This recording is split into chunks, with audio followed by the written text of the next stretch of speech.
லக்கணத்தில் முடியும். அதாவது வந்து திருமணம் பார்க்குறீங்களா, மேரேஜ்.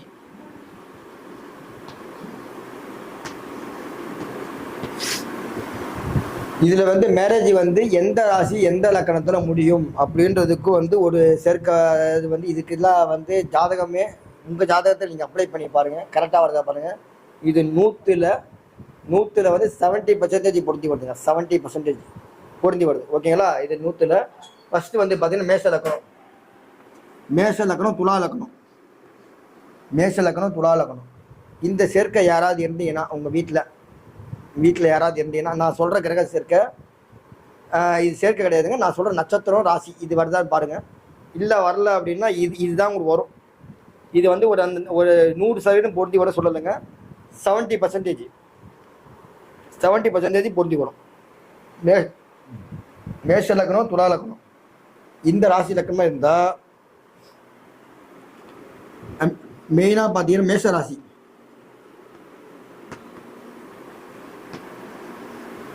ஓகேங்களா? மேஷ ராசி, ரிஷப ராசி, மேஷம் ரிஷபம், துலாம், விருச்சிகம். மேஷம் ரிஷபம், துலாம், விருச்சம். இதில் தான் உங்களுக்கு வந்து ராசியோ இல்லை லக்கணமோ வரணும். இது இல்லை, மிஸ் ஆயிடுச்சு சார். மிருகசீரிஷம்,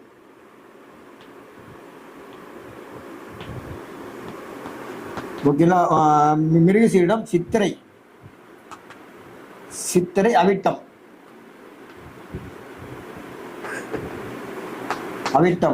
அதுக்கடுத்து பார்த்தீங்கன்னா பரணி. அதுக்கடுத்து பார்த்தீங்கன்னா பூரம், பூராடம். மேஷ ராசி, அதாவது மேஷ லக்கணத்தில் யாரும் பிறந்தாலும் சரிங்க. இது வந்து பார்த்தீங்கன்னா லக்கணத்துக்கு மட்டும்தாங்க பார்க்கணும், ராசிக்கு எடுக்காதுங்க. லக்கணத்துக்கு மட்டும் தான் சொல்லிட்டு இருக்காங்க. திருப்பி நான் சொல்கிறேன், லக்கணத்துக்கு மட்டும் பாருங்கள், ராசிக்கு பார்க்காதீங்க.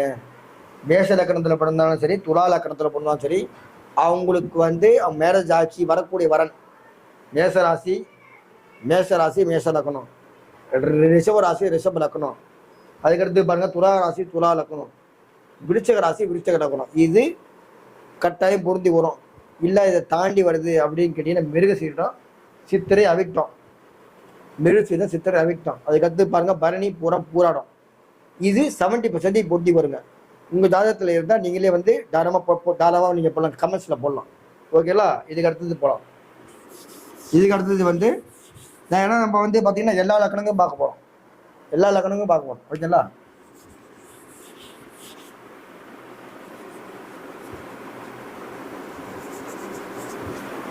இதுக்கு அடுத்து பாருங்க. அப்போ ரிஷப லக்கணத்தில் யார் பிறந்தாலும் சரி, விருச்சிக லக்கணத்தில் யார் பிறந்தாலும் சரி, ரிஷப லக்கணத்தில் பிறந்தாலும் விருச்சிக லக்கணத்தில் பிறந்தாலும் அவங்களுக்கு வரக்கூடிய வரன்னு கேட்டிங்கன்னா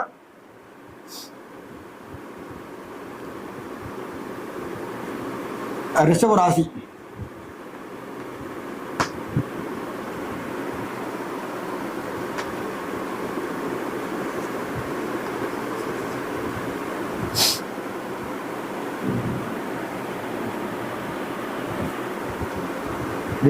ரிஷப லக்கணம்.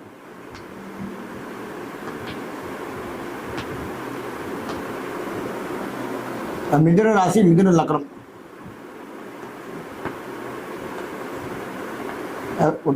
மிதுன ராசி, மிதுன லக்கணம். மூணாவது நேர் 7 விருச்சிக ராசி, விருச்சிக லக்கணம்.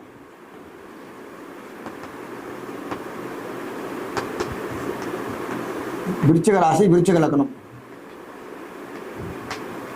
அதுக்கு அடுத்து வந்து 8 தனுசு ராசி, தனுசு லக்கணம்.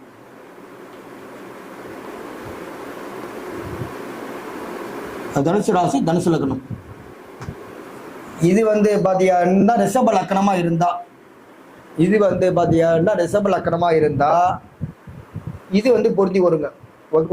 இது வந்து பொருந்தி வரும் சார். இது தாண்டி எனக்கு வருது, இது எனக்கு சரியாக வரல சார் அப்படின்னு கேட்டிங்கன்னா மெயினாக பார்த்தீங்கன்னா பரணி,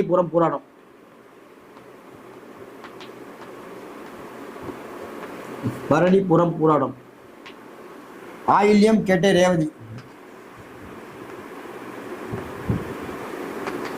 ஆயில்யம், கேட்டை, ரேவதி. மிருகசீரிடம், சித்திரை, அவிட்டம். மிருகசீரிடம், சித்திரை, அவிட்டம்.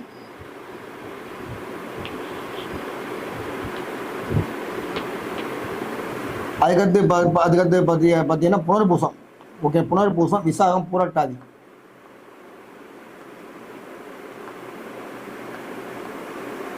புனர்பூசம், விசாகம், பூரட்டாதி.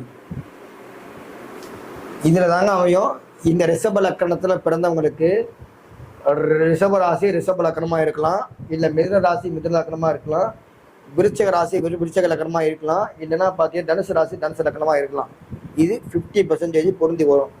அதை தாண்டி இல்லை சார் எனக்கு வந்து இது மாறுறது ராசி மாறுதுன்னா ஆயில்யம், கேட்டை, ரேவதி, மிருகசீரிடம், சித்திரை, அவிட்டம்.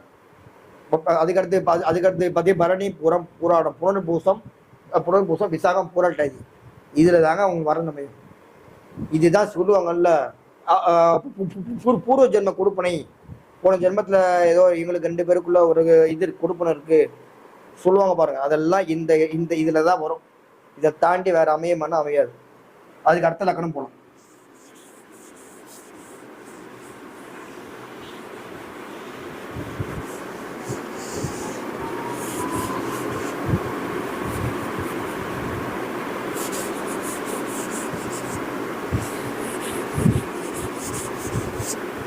அதுக்கு அடுத்த லக்கணம் பாருங்க, மிதுன லக்கணம்.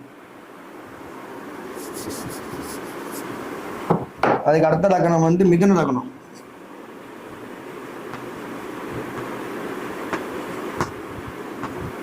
ஓகேங்களா? இதுக்கு வந்து பாருங்க, உங்க ஜாதகத்துல வந்து பாத்தீங்கன்னா லக்கணத்துக்கு மட்டும் தான் பார்க்கணும், ராசிக்கு பார்க்காதீங்க.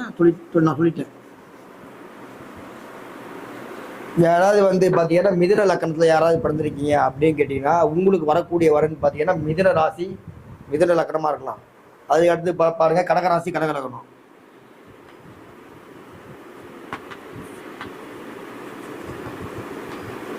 கடகராசி கடக லக்கணம்.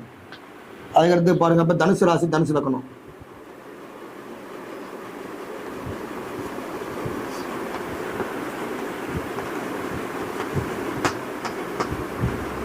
ஓகேங்களா? மிதுன ராசி மிதுன லக்கணம், தனுசு ராசி தனுசு லக்கணம், கடக ராசி கடக லக்கணம், மகர ராசி மகர லக்கணம். இதுல தான் மேக்சிமம் 50% முடியும். இல்லை சார் இதை தாண்டி எனக்கு வருது இது வரல அப்படின்னு கேட்டீங்கன்னா அதே மாதிரி தான் ஆயில்யம், கேட்ட, ரேவதி. ஆயில்யம், கேட்ட, ரேவதி. அதுக்கடுத்து பாருங்க இங்க வந்து பாருங்க சந்திரனுடைய வீடு. அப்ப ரோகிணி, அஸ்தம், திருவோணம்.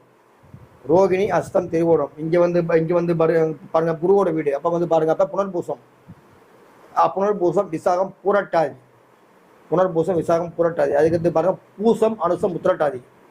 பூசம், அனுசம், உத்திரட்டாதி. இதில் தாங்க அவங்களுக்கு வந்து வரனே அமையும்.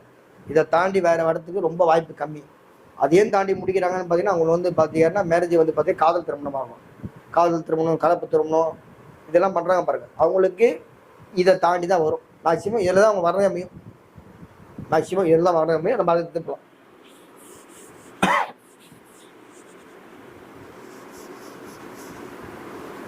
அதுக்கடுத்து பார்க்க வேண்டியது பார்த்தீங்கன்னா கடகலக்கணம். கடகலக்கணத்தில் யார் பிறந்தாலும் சரிங்க.